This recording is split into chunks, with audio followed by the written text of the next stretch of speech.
Olá pessoal, sejam bem-vindos à aula de número 9, onde a gente vai tratar da camada de redes. Tá? Estamos agora na terceira camada, começamos com a camada de aplicação, depois descemos para a camada de transporte e hoje então a gente vai falar da terceira camada, que seria a camada de rede, tá? Dentro da pilha de camadas, tá? Dentro da pilha de camadas da internet. Tá?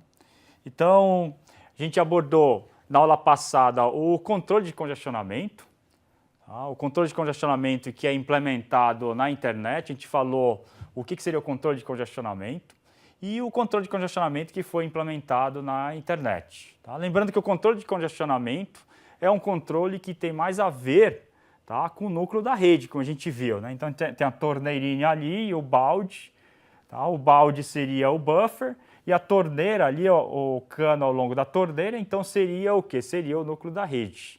Quando existe um congestionamento no núcleo da rede, esse controle, ela deve então entrar em operação. Tá?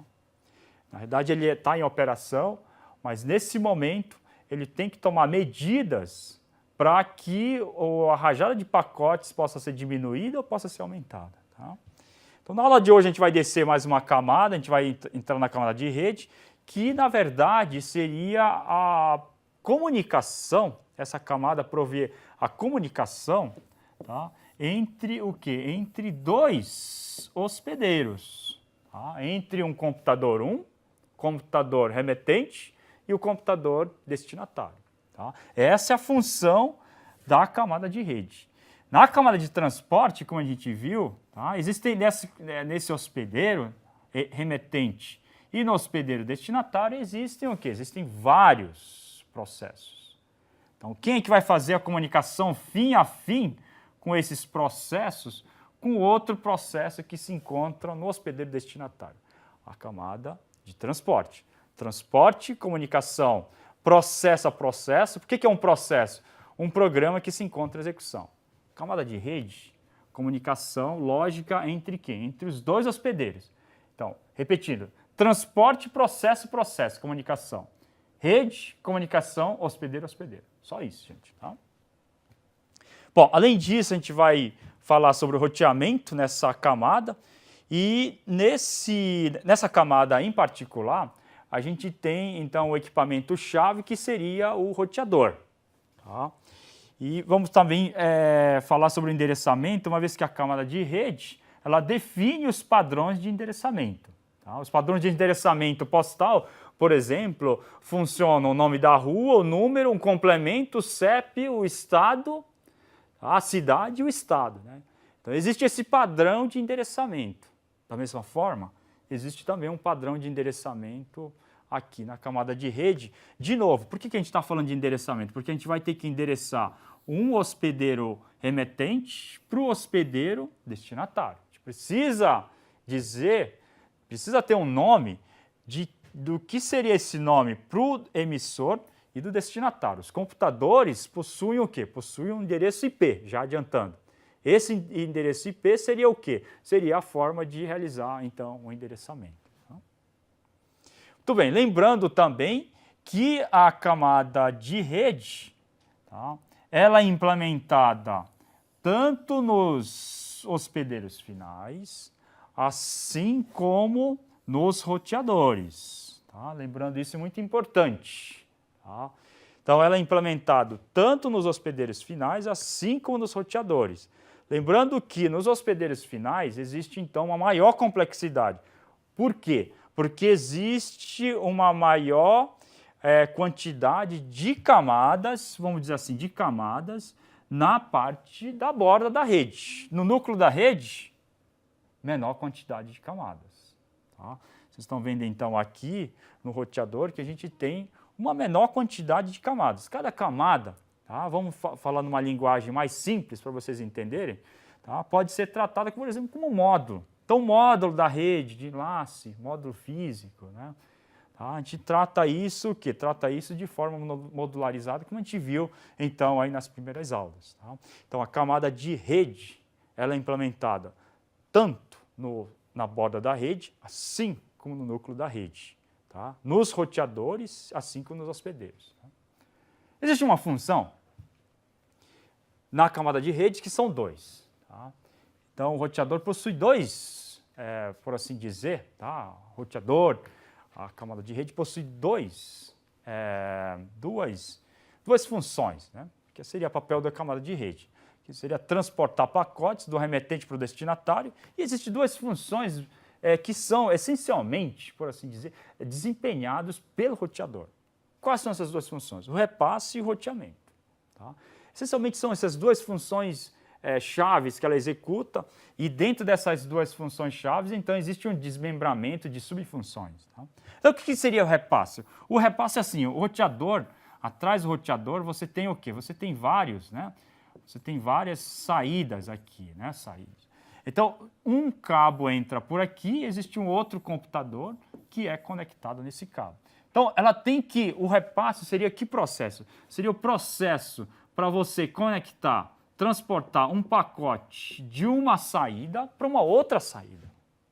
Esse seria o papel do repasse. Então, o papel do pacote, o pacote do enlace de entrada, ela tem que ser encaminhada, né, repassada, tá, para quem? Para o enlace, então, de saída. Essa é a função-chave, então, do que a gente chama de repasse. Tá? E existem várias formas de fazer esse repasse, tá? Como a gente vai ver. A segunda função é a função do roteamento. A função do roteamento é determinar o quê? Determinar a rota, o caminho que ela deve ser percorrida. Tá? Então, quando eu venho para São Paulo, existem várias rotas que eu tenho que tomar para chegar aqui na cidade. Então, existe o remetente aqui, existe o destinatário, né? O destino seria São Paulo. Existem várias rotas alternativas. Posso pegar uma rodovia A, rodovia B ou uma rodovia C.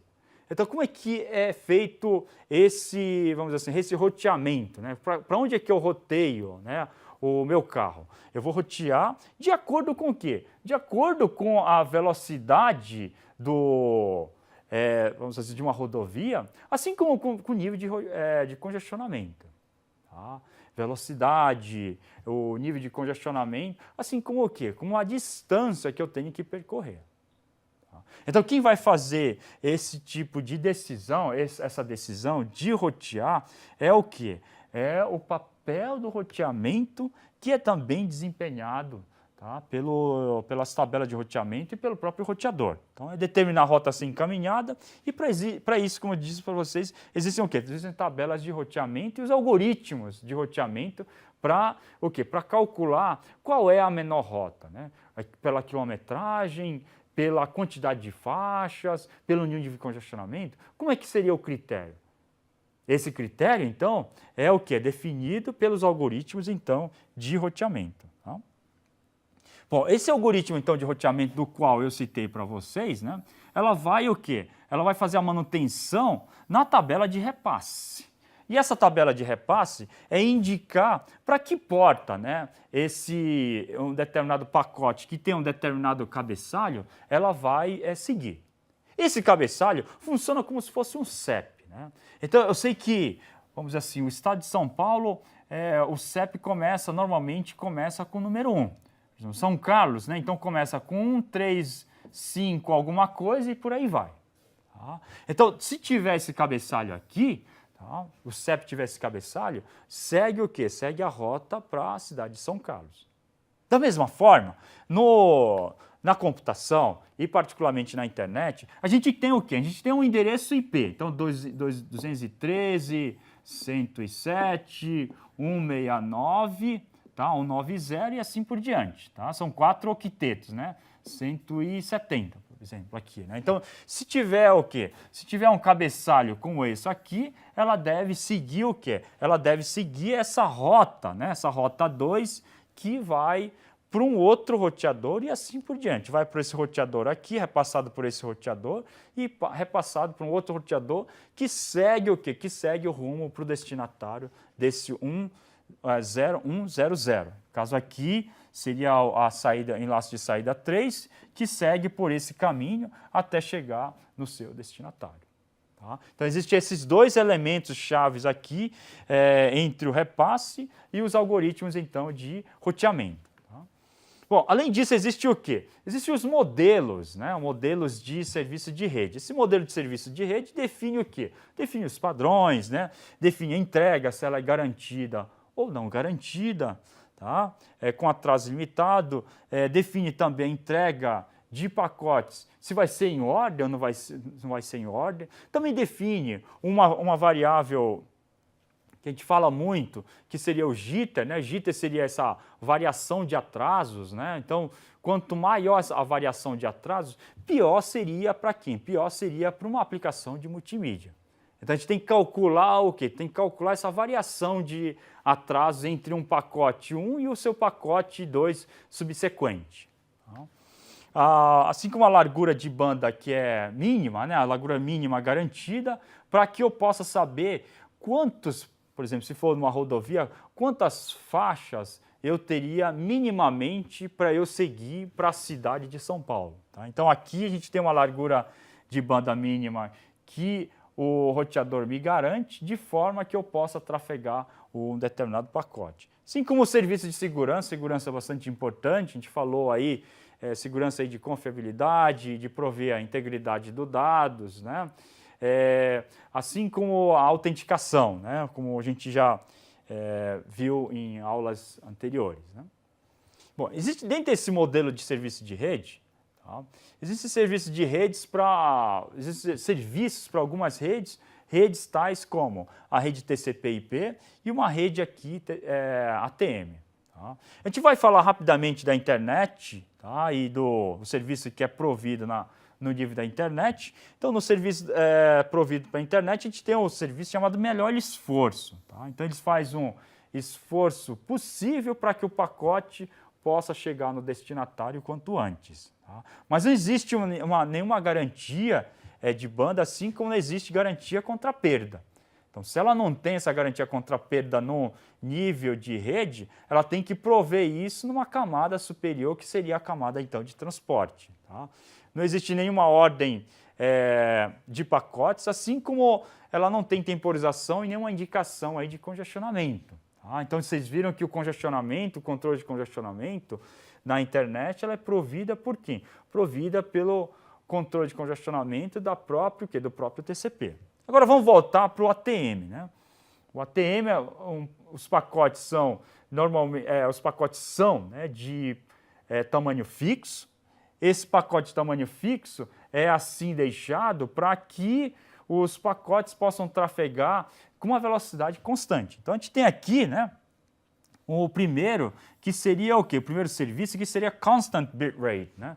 Então esse constant bitrate seria o quê? Seria uma taxa constante de bits. Tá?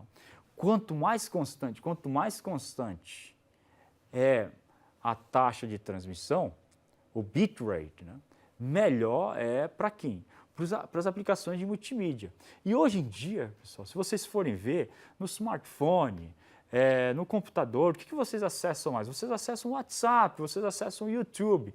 E essas aplicações, elas demandam o quê? Demandam um constant bitrate. Tá? Aplicações de multimídia.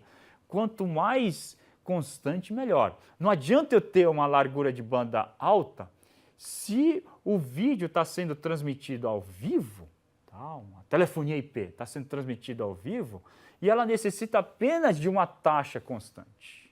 Não adianta ter uma largura grande.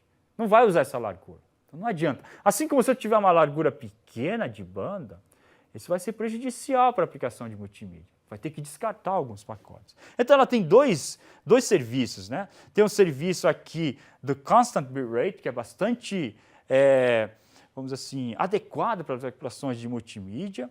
E existe o Available Bitrate. Esse Available Bitrate, tá, funciona parecido com o quê? Parecido com esse melhor esforço da internet. Tá? Ela tem uma mínima garantida, não existe garantia contra perda e nenhuma ordenação, assim como não existe o quê? Não existe temporização. Né? Ela não é mantida essa temporização. Porém, existe o quê? Porém, existe uma indicação de congestionamento que é provido por quem? Provido pelo ATM-ABR. Tá? Então, diferentemente do que? Diferentemente dos modelos de serviço para a internet. Bom, além disso, a gente tem o quê? A gente tem dois, né, tipos de rede, né? O tipo de rede de circuitos virtuais, como a gente já viu, né? Os circuitos virtuais é um serviço com conexão, ou seja, existe o quê? Existe uma ligação de telefone, como se fosse assim, eu ligo antes, tá? Verifico se ela pode me atender, para realizar o quê? Antes de realizar a transmissão de pacotes. Então, isso aqui, esse serviço com conexão, é o serviço com conexão, tá? Na camada de rede. Então, a gente tem os redes de circuitos virtuais, que seriam um serviço com conexão, e existe 3 itens nesses circuitos virtuais. Um caminho, tá? Um caminho para ser percorrido, um número de circuitos virtuais, ou seja, a identificação, né? Os ID dos circuitos virtuais. E o terceiro elemento, que seria o quê? Que seriam os registros na tabela de repasse em cada o quê? Em cada roteador ao longo do caminho onde ela vai percorrer. Então, cada um desses IDs são registrados, então, nessas tabelas de repasse. Tá? Bom, e os circuitos virtuais, tá? Serviços de conexão, elas têm 3 fases. Tá? A fase de estabelecimento de um circuito virtual, que é nesse passo 1 aqui, né? Segunda, a transferência de dados e, finalmente, o encerramento do quê? Encerramento do próprio circuito virtual. Então, vocês estão vendo aqui que a gente tem o quê? Que a gente tem um conjunto de passos, quando é com conexão, isso aqui é com conexão, parecido com uma ligação de telefone. A gente liga para o destinatário com quem a gente quer falar, estabelece, então, a conexão, começa a falar, né? Blá, blá, blá, blá, blá, blá, né? E depois o que eu faço? Eu dou um tchau e encerro, então, o quê? O circuito virtual. A mesma coisa ocorre aqui nesse conjunto, então, de passos. Então, inicia a chamada, chamada chegando, né? Aí, terceiro, chamada é aceita. Alô, você pode conversar? Posso. 4, chamada conectada. 5, começo do fluxo de dados, os dados são fluidos. E sexto, o recebimento, então, desses dados. Bom, aí tem um segundo tipo. O segundo tipo é um serviço o quê? Um serviço sem conexão. Então, não há estabelecimento de quê? Não há estabelecimento de nenhuma conexão antes de enviar um pacote. Tá? Nesse cenário aqui, o remetente apenas informa o endereço de destino, tá? Envia o pacote para dentro de rede e ela tem que o quê? Ela tem que seguir a rota que é melhor e que se encontra, as rotas melhores se encontram o quê? Se encontram informadas na tabela de roteamento, na tabela de repasse do próprio roteador. É como se fosse assim, como se fosse um Google Maps. O Google Maps tem o quê? Tem a parte vermelha, né? Rota vermelha, rota azul e a rota laranja.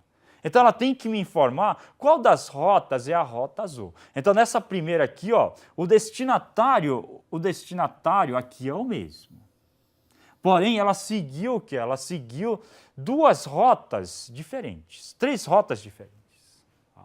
Por quê? Porque depende do congestionamento. São o quê? São rotas, pacotes discretos, né, que circulam pelas melhores rotas possíveis naquele ponto, naquele momento, para que o pacote, então, possa alcançar o destino com o menor tempo possível, com o melhor esforço possível. Tá? Então, na rede datagrama, né, em cada roteador, ele usa o endereço de pacote para repassar, o roteador transmite o pacote para uma saída, dependendo da tabela de repasse, que está informado na tabela de repasse, e não existe o quê? Não existe controle no núcleo da rede. Tá? O controle é realizado, então, pelos roteadores aí, né? Pelos roteadores, e o que eu quero dizer aqui é que não existe nenhuma conexão estabelecida entre quem? Entre o destinatário, entre os 2 hospedeiros, um remetente e o outro destinatário. Tá? Nos circuitos virtuais há o controle antes que uma conexão é criada, né? Então é estabelecida uma conexão e existe o quê? Existe um controle formal, então, no núcleo da rede. Tá? Assim, evitando o quê? Evitando o congestionamento dentro da rede. Congestionamento, a gente fala aqui no núcleo da rede, uma vez que ela tem mais a ver com o núcleo da rede. Tá? Bom, o que tem dentro do roteador, né? O roteador, na realidade, é um computador, e esse computador, ela possui o quê? Possui basicamente 3 elementos. Tá? São as portas de entrada, tá? A gente pode dividir ela em 3 elementos, né? O elemento aqui de comutação, tá? Assim como o quê? Assim como a porta de saída. 3 elementos chaves que possui, os 3 elementos chaves, tá? Que são partes do quê? Que são parte do roteador. Tá? Então, a porta de entrada, por onde os pacotes adentram no roteador. Existe um elemento de computação onde cada pacote ela é processada.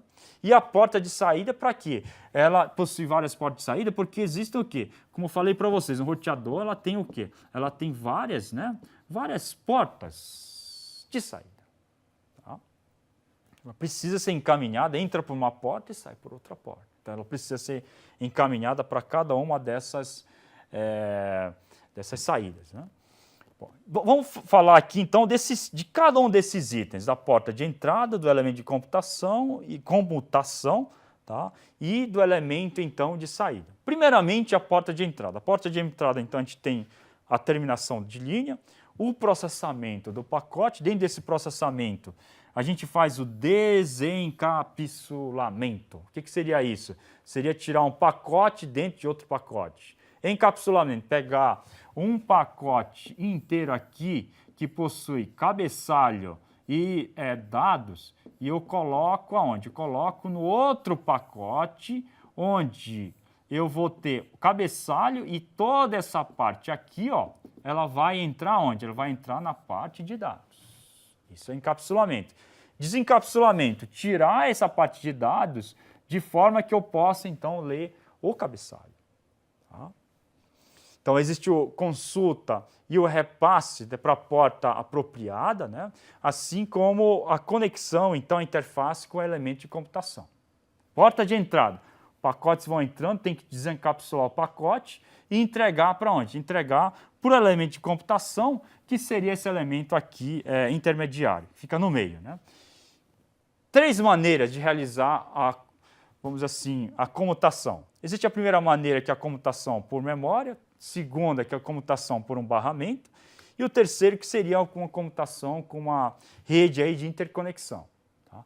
Importante, vocês precisam estudar, tá? Cada um deles. Aqui eu vou falar de uma forma geral, né? Então, esse elemento aqui, esse tipo de comutação era utilizado nos primeiros roteadores. Os primeiros roteadores, vale lembrar que eram roteadores do tipo computador normal, eram computadores que realizavam o papel de roteamento. E sendo assim, portanto, eles utilizavam o quê? Utilizavam a memória RAM para realizar o quê? Para realizar a comutação. O que seria essa comutação? Pacote A, pacote que chega pela porta A, ela tem que sair por essa porta o quê? Por essa porta Y. Então, como é que eu faço esse repasse aqui? Ó?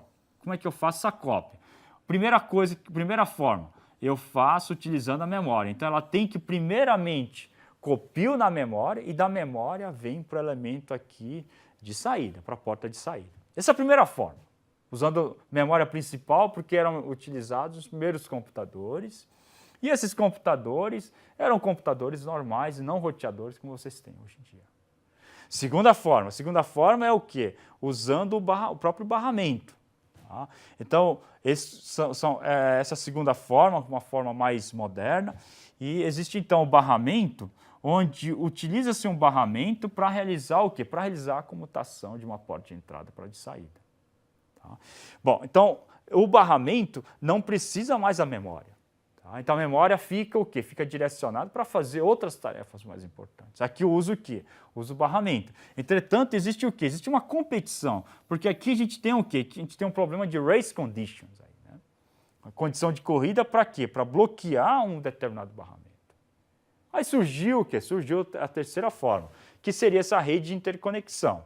Tá? Então, nesse cenário aqui, se eu tenho o quê? Se eu tenho como se eu tivesse vários barramentos, esse barramento aqui, ela se encontra o quê? Ela se encontra ocupada. Porém, se esse cenário aqui, ela não se encontra ocupada. Dessa forma, eu posso compartilhar a rede de interconexão, provendo o quê? Provendo uma comutação de uma maior velocidade do que as técnicas anteriores. Tá? Pô, e na de saída? Na de saída eu tenho o quê? Eu tenho gerenciamento da fila, uma vez que a partir do elemento de comutação, que seria essa fila aqui de saída, né, elemento de comutação e a fila de saída, eu tenho o quê? Eu tenho a fila para a porta de saída. E a fila para a porta de saída precisa o quê? Precisa também de um gerenciamento para fazer para gerenciar essa fila e também utilizar agora o quê? O mecanismo então de encapsulamento. Tá? Então são essas duas, vamos dizer assim, são essas duas tarefas chaves que eu tenho que lidar com o quê? Com os afazeres da fila aqui de saída. Então, onde ocorre a formação da fila? Ela vai depender o quê? Ela vai depender justamente onde ocorre o quê? Onde ocorre a maior carga de tráfego, né? A velocidade relativa no elemento de computação, assim como da taxa de linha. Então, vai ter o quê? Vai ter várias variáveis aí para formar o quê? Para que uma fila possa ser formada no elemento aqui de saída. Bom, a fila pode ser formada, obviamente, tanto na porta de entrada, assim como na porta de saída. Tá? Então, a gente tem aqui um cenário onde a gente tem um elemento de comutação e os três portas de entrada, elas estão direcionando o pacote para onde? Para uma única porta de saída. Consequentemente, ela vai o quê? Ela vai gerar, então, uma formação de fila aqui na porta de entrada. Tá? Bom, assim como existe o que a gente chama de bloqueio, né, head of line problem, que seria o quê? Que seria o bloqueio da cabeça de fila. Tá? Então, nesse cenário aqui, é fácil a gente explicar isso. Nesse cenário aqui, existe o quê? Existem esses dois primeiros pacotes aqui, ó, esses dois pacotes aqui, que estão sendo enfileirados para onde? Estão sendo enfileirados para essa primeira porta de saída. Entretanto, essa fila aqui, ó, esse pacote aqui final, né? Esse pacote aqui, ela está sendo direcionada, ela tem como destino essa porta aqui que não existe nenhuma fila. Então existe o quê? Existe um problema aqui onde esse pacote aqui, o segundo pacote, esse último pacote aqui fica bloqueado, apesar da porta de saída dele estiver liberada. Então, esse problema aqui a gente chama de o quê? A gente chama de bloqueio da cabeça de fila, o head of line blocking. Né? Bom, concluindo, pessoal, a gente falou dos princípios básicos aí da camada de redes. Isso aqui só é uma introdução, uma visão geral da camada de redes. Vocês precisam, então, estudar. Tá? Peço um pouco de paciência para que vocês assistam essas aulas com cuidado, tá? E a gente tenta deixar aí num período aí o máximo aí por cada videoaula de 15 minutos, mas o conteúdo da camada de rede, o conteúdo de redes de computadores é bastante extenso. Então eu peço, tá, paciência aí de Jó, né, para que vocês possam então prestar atenção nessas aulas, apesar de elas serem um pouco longas. Tá? Lembra que essas videoaulas longas, eu mesmo faço para quê? Para que vocês possam apanhar, né, possa tentar pegar todo o conteúdo possível e passar esse conteúdo para vocês. Tá? Então, um pouco de paciência, que o conteúdo é bastante grande e a gente precisou, então, condensar isso em 14 aulas. Obrigado, gente, e espero vocês para a aula de número 10.